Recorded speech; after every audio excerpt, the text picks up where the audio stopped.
Hello dear students, I am your mentor Smriti, welcoming you all in your own channel Classes for You. Our topic for this session would be balanced diet and the deficiency disease. So let's get start with the balanced diet. The food we normally eat in a day is our diet. तो जो हम पूरे दिन भर में जो हम खाना खाते हैं सामान्यतः जो भी खाना हम खाते हैं वो हमारी डाइट होती है for growth and maintenance of good health, और हमारी बॉडी की वृद्धि के लिए, हमारे शरीर की वृद्धि के लिए और हमारे अच्छे स्वास्थ्य के लिए our diet should have all the nutrients. हमारी डाइट में जो है, हमारे भोजन में जो हम डेली खाते हैं उसमें अच्छी मात्रा में जो है हमारे न्यूट्रिएंट्स होने चाहिए, ठीक है, दैट आवर बॉडी नीड्स, जिसकी हमारी बॉडी को ज़रूरत होती है, ज़रूरत है, वो हमारे सारे न्यूट्रिएंट्स हमारे खाने में होने चाहिए, हमारी डाइट में होने चाहिए। इन राइट क्वांटिटीज़, उचित मात्रा में होने चाहिए, जितने हमें चाहिए होते हैं उतनी मात्रा में होने चाहिए। Not too much of one and not too little of the other. कोई एक ज़्यादा मात्रा में या कोई दूसरा कम मात्रा में नहीं होना चाहिए, मतलब एक बैलेंस डाइट होनी चाहिए। The diet should also contain a good amount of roughage and water. हमारी डाइट में एक अच्छी मात्रा में रफेज एंड वाटर भी होना चाहिए। हमने पहले पढ़ा, रफेज वो होता है जो अपचित भोजन, अपचित पार्ट होता है जो हमारे भोजन का, जिसकी वजह से जो हमारा वेस्ट मटेरियल होता है हमारी बॉडी से वो एक्सक्रीट किया जा सकता है वाटर और रफेज के द्वारा। वो मतलब अपचित होता है, उसको खाया मतलब पचाया नहीं जा सकता, वो भोजन का ही ऐसा पार्ट होता है, ठीक है। Such a diet is called a balance diet, और ऐसी डाइट जिसमें कि न्यूट्रिएंट्स जो हैं अच्छी मात्रा में होते हैं, जितने हमारी बॉडी को नीड है उतनी मात्रा में उसमें न्यूट्रिएंट होते हैं, और वाटर एंड रफेज भी होता है। तो एक बैलेंस डाइट, उसको हम क्या कहते हैं, बैलेंस डाइट बोलते हैं। Do you think that people of all ages need the same type of diet? क्या आप ये सोचते हो कि अलग अलग आयु वर्ग के लोगों को एक ही टाइप की डाइट चाहिए होती है, एक ही प्रकार का भोजन चाहिए होता है उनकी बॉडी को, यानी कि हर एक आयु वर्ग के लोगों को एक ही टाइप का भोजन चाहिए होता है, उनकी नीड जो होती है बॉडी की वो एक ही टाइप के भोजन की होती है? Do you also think that what we need for a balanced diet would depend on the amount of physical work that we do? क्या आप ये भी समझते हो कि जो भी हमें बैलेंस डाइट चाहिए होती है वो डिपेंड करती है कि हम कितना फिजिकल वर्क करते हैं, यानी अपनी बॉडी से हम कितना काम करते हैं उसके अकॉर्डिंग हमें बैलेंस डाइट चाहिए होती है। यानी कि अगर हम ज़्यादा वर्क कर रहे हैं तो हमें ज़्यादा डाइट चाहिए होती है, और कम वर्क कर रहे हैं तो कम डाइट चाहिए होती है। क्या ऐसा होता है? Prepare a chart of whatever you eat over a period of week. आपको क्या करना है, एक चार्ट बनाना है, जो भी आप पूरे वीक भर में खा रहे हो, पूरे सप्ताह भर में जो भी खा रहे हो, आपको एक चार्ट बनाना है। Check whether all the nutrient mentioned are present in one or the other food item being eaten within a day और सो। और आपको ये चेक करना है कि जितने भी न्यूट्रिएंट्स होते हैं वो मेंशन किए गए हैं, जितने भी आपको पता है न्यूट्रिएंट है, are present in one or the other food item, कि वो क्या एक ही फूड आइटम में सारे न्यूट्रिएंट प्रेजेंट है या फिर किसी और फूड आइटम में वो प्रेजेंट है, being eaten within a day और सो। क्या मतलब किसी दिन आपने सारे न्यूट्रिएंट को एक ही भोजन में खा लिया या अलग अलग भोजन में खा लिया, तो आपको चेक करना है। पल्सेस डालें, ग्राउंडनट, मूंगफली, सोयाबीन, स्प्राउटेड सीड्स यानी कि जो अंकुरित बीज होते हैं, जिसमें मूंग एंड बंगाल ग्राम आ गया, जो मूंग होता है और जो चना होता है। फर्मेंटेड फूड्स यानी कि जो आपके किण्वित जो भोजन होते हैं, बीज होते हैं, भोजन होते हैं, ठीक है, फर्मेंटेड किण्वित वाले, जैसे कि साउथ इंडियन फूड्स होते हैं सच एज इडलीज, ठीक है, जैसे साउथ इंडियन होते हैं ना, दक्षिणी भारतीय भोजन होता है उसमें इडलीज आते हैं, तो ये वाला फर्मेंटेड फूड है आपका, किण्वित भोजन होता है। एक कम्बिनेशन ऑफ फ्लोर यानी कि आपके जो आटे हैं उनका मिश्रण होता है, जैसे कि मिस्सी रोटी होती है ना, जो thepla made from cereals and pulses, जो आपकी अनाज और दालों से मिलकर जो बनता है थेपला, वो। बनाना, केला आ गया इसमें, स्पिनच, पालक, सत्तू जो होता है, सत्तू होता है वो। जागरी यानी कि जो आपका ये होता है जागरी होता है, गुड़ होता है। Available vegetables and other such food provide many nutrient. तो ये जो अवेलेबल वेजिटेबल होते हैं, जितने भी सब्जियां हमें अवेलेबल होती हैं, इजीली मिल जाती हैं, एंड अदर सच फूड, और इसी तरह के और जो खाने होते हैं, भोजन होते हैं, प्रोवाइड मैनी न्यूट्रिएंट, तो इनसे भी हमें बहुत सारे न्यूट्रिएंट्स मिलते हैं, पोषक तत्व मिलते हैं। Therefore one can eat A balance diet without expensive food materials. तो इसी तरह से क्या है कि कोई भी ना अच्छी बैलेंस डाइट ले सकता है विदाउट एक्सपेंसिव फूड मटेरियल, यानी कि बहुत ज़्यादा कीमती भोजन ना लेकर भी कोई भी एक बैलेंस डाइट को ले सकता है, कंज्यूम कर सकता है। Eating the right kind of food is not enough. अभी कह रहा है कि अच्छा भोजन यानी कि अच्छी तरह का भोजन खाना ही काफ़ी नहीं होता है, it should also be cooked. कि ये कह रहा है कि अच्छा भोजन खा रहे हो यही काफ़ी नहीं होता है आपके लिए, it should also be cooked properly so that its nutrient are not lost. कि आपको इसको अच्छे से पकाना भी होगा ताकि इसके जो न्यूट्रिएंट है वो आपके खो ना जाए कहीं। Are you aware that some nutrients get lost in the process of cooking and preparation. क्या आप ये जानते हो कि कुछ न्यूट्रिएंट्स होते हैं भोजन के वो खाना पकाते टाइम क्या हो जाते हैं, वो वेस्ट हो जाते हैं, यानी कि चले जाते हैं, लॉस्ट हो जाते हैं, गुम हो जाते हैं, उसमें से खाने में नहीं रहते हैं। If the vegetable and fruit are washed after cutting और पीलिंग दैम। अगर आप फ्रूट्स को या वेजिटेबल्स को छीलने के बाद या कट करने के बाद आप धोते हो तो उसमें से क्या होता है, इट में result in the loss of some vitamin. कि इसकी वजह से क्या हो जाता है कि कुछ विटामिन जो है सब्जियों के और फलों के वो हमारे लॉस हो जाता है, उनका वो गुम हो जाते हैं, निकल जाते हैं उनमें से। The skins of many vegetables and fruits contain vitamin and minerals. की जो स्किन होती है ना, जो उनका छिलका होता है फ्रूट और वेजिटेबल का, उनमें बहुत सारे फ्रूट और वेजिटेबल के छिलके में वाइटामिन एंड मिनरल्स होते हैं। Similarly repeated washing of rice and pulses may remove some vitamin and minerals present in them. और इसी वजह से जो हमारे राइस चावल होते हैं या फिर दालें होती हैं उनके भी जो वाइटामिन और जो मिनरल्स होते हैं ना, उनमें धोने से वो भी गुम हो जाते हैं, निकल जाते हैं। We all know that cooking improves the taste of food and makes it easier to digest. हम ये सभी जानते हैं कि अगर हम खाने को पकाते हैं तो वो पकाने से टेस्टी हो जाते हैं और डाइजेस्ट करने में भी ईजी हो जाते हैं, यानी उनको अच्छे से पचाया जा सकता है पकाने के बाद। एट द सेम टाइम, और उसी समय पर क्या होता है, cooking also result in the loss of certain nutrient. और कुकिंग करते टाइम ऐसा भी होता है कि उसके कुछ न्यूट्रिएंट जो होते हैं वो गायब हो जाते हैं उस फूड में से। Many useful proteins and considerable amounts of minerals are lost if excess water is used during cooking and is then thrown away। बहुत सारे क्या होता है प्रोटीन्स और जो कंसिडरेबल अमाउंट ऑफ मिनरल्स होते हैं, यानी कि मिनरल्स जो कि चाहिए होते हैं हमारे लिए, are lost if excess water is used. अगर हम ज़्यादा मात्रा में पानी को ऐड कर देते हैं भोजन पकाते time, is use during cooking पकाते time, and is then thrown away, और फिर बाद में जो बच जाता है खाना तो उसको हम फेंक देते हैं। तो इससे भी क्या है, बहुत सारा लॉस होता है हमारे जो मिनरल्स और प्रोटीन्स का। Vitamin C gets easily destroyed by heat during cooking. और जो विटामिन सी होता है वो हमारा, अगर हम भोजन पका रहे हैं तो हमारे भोजन से जो विटामिन सी होता है वो हीट करने पर, यानी कि जब हम भोजन को हीट देते हैं तो वो वहाँ पर डिस्ट्रॉय ख़त्म हो जाता है, वो फिनिश हो जाता है विटामिन सी वहाँ से हमारा। Would it not be sensible to include some fruit and raw vegetable in our diet. तो ये कहना चाह रहा है कि जब अगर हम भोजन पका रहे हैं तो वो जो हमारे मिनरल्स हैं या जो प्रोटीन्स हैं, वाइटामिन्स हैं, वो हमारे वहाँ पे डिस्ट्रॉय हो रहे हैं। लेकिन हमें ये भी पता है कि एक अच्छा सोर्स जो फल और जो सब्जियाँ हैं, कच्ची सब्जियाँ और जो फल हैं, वो भी हमारे लिए बहुत अच्छा स्रोत है इन चीज़ों के लिए। तो क्या हम ऐसा नहीं कर सकते कि ज़्यादा कुक्ड फूड खाने की बजाय हम अपनी डाइट में फ्रूट और वेजिटेबल को ऐड कर लें?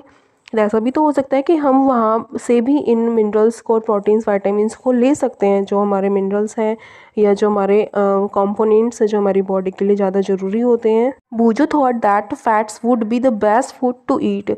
तो बूजो जो है वो ऐसा सोचता है कि जो फैट्स होते हैं, यानी कि जो वसा युक्त जो हमारा भोजन होता है, would be the best food, वो हमारे लिए सबसे अच्छा भोजन होता है टू ईट, खाने के लिए, ऑल द टाइम। कि हर समय पर हमें क्या है, वसा युक्त भोजन खाना चाहिए। ऐसा कौन सोचता है, ऐसा बूझो सोच रहा है, ठीक है। A katori bowl of fat will give much more energy than a katori of carbohydrate rich food.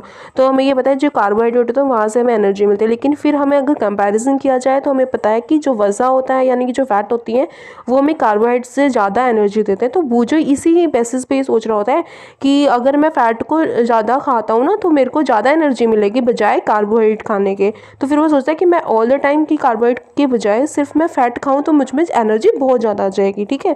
तो वो क्या कर रहा है, एक कटोरी bowl of fat will give much more energy. वो ऐसे सोचता है कि एक कटोरी भर के अगर मैं फैट लेता हूँ तो वो ज़्यादा एनर्जी देगी बजाय कार्बोहाइड्रेट खाने के। इज़ नॉट इट, कि ऐसा नहीं होगा। So he ate nothing but food rich in fats. तो वो कुछ नहीं खाता, सिर्फ वही भोजन खाता है जो कि फैट में रिच होता है, यानी कि जिस भोजन में फ़ैट ज़्यादा मात्रा में होता है तो वो वही भोजन खाने लग जाता है।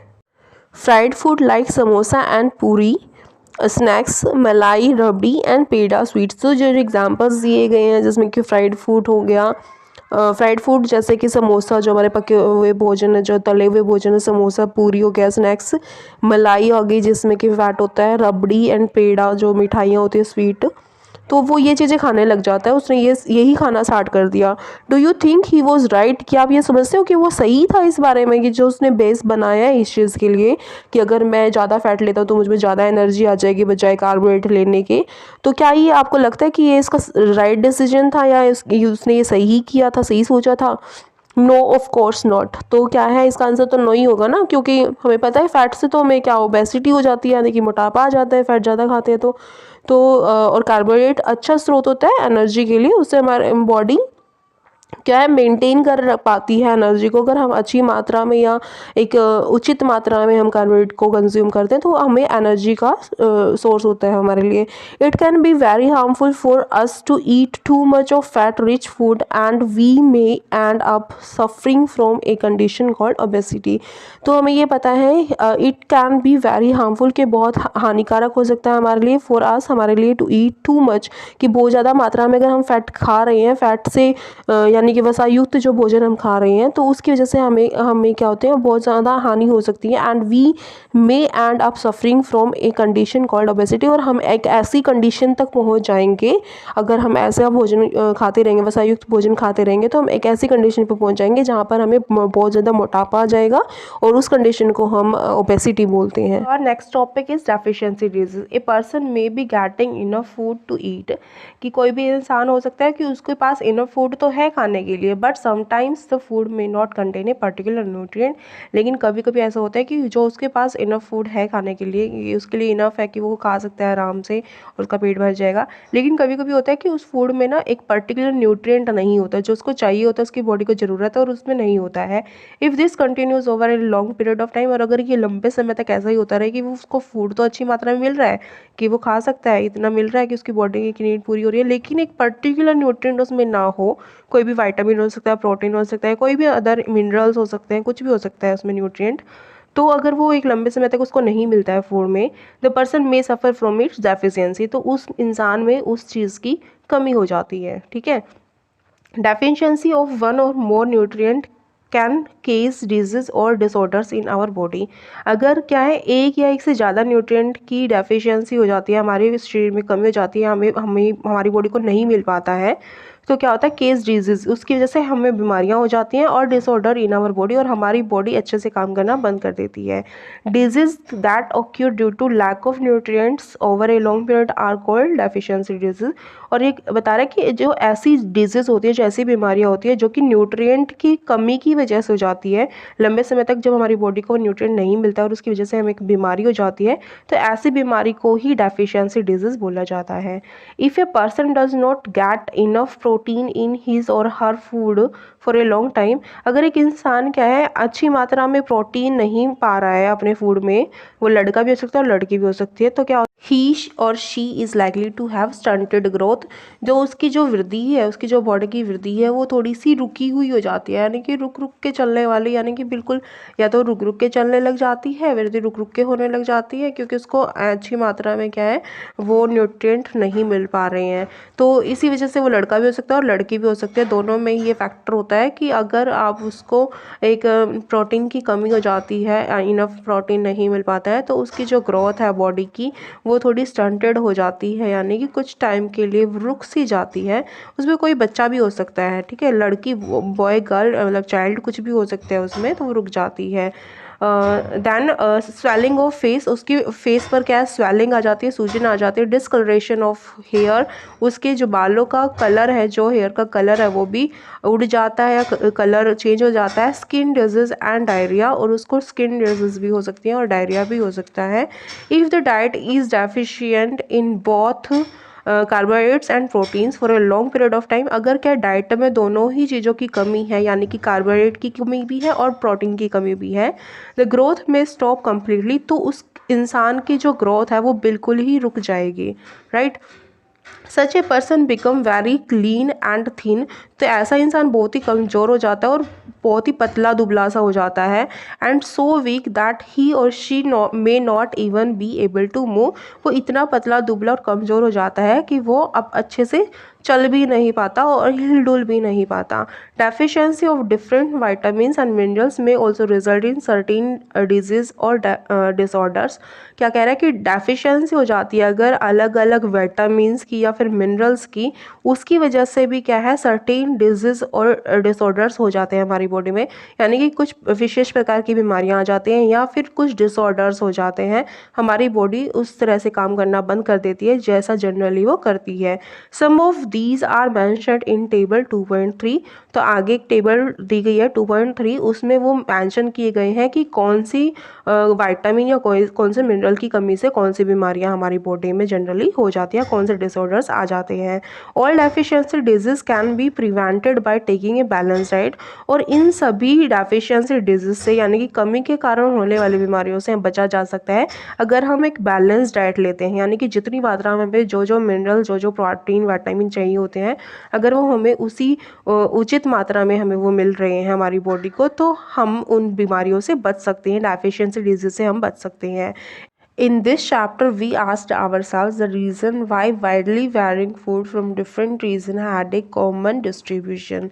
तो इस चैप्टर में हम अपने आप से ही ये पूछने वाले हैं कि ऐसा क्यों होता है कि वाइडली वैरिंग फूड की अलग अलग जगह पर वैरी करने वाले जो फूड होते हैं फ्रॉम डिफरेंट रीजन अलग अलग जगह पर हैड ए कॉमन डिस्ट्रीब्यूशन। उन सब में कॉमन डिस्ट्रीब्यूशन क्यों होता है, यानी कि हर एक एरिया में हर एक रीजन में हमें फूड आइटम्स में वही सारे प्रोटीन विटामिन या मिनरल्स क्यों मिल जाते हैं, ऐसा क्या रीज़न है।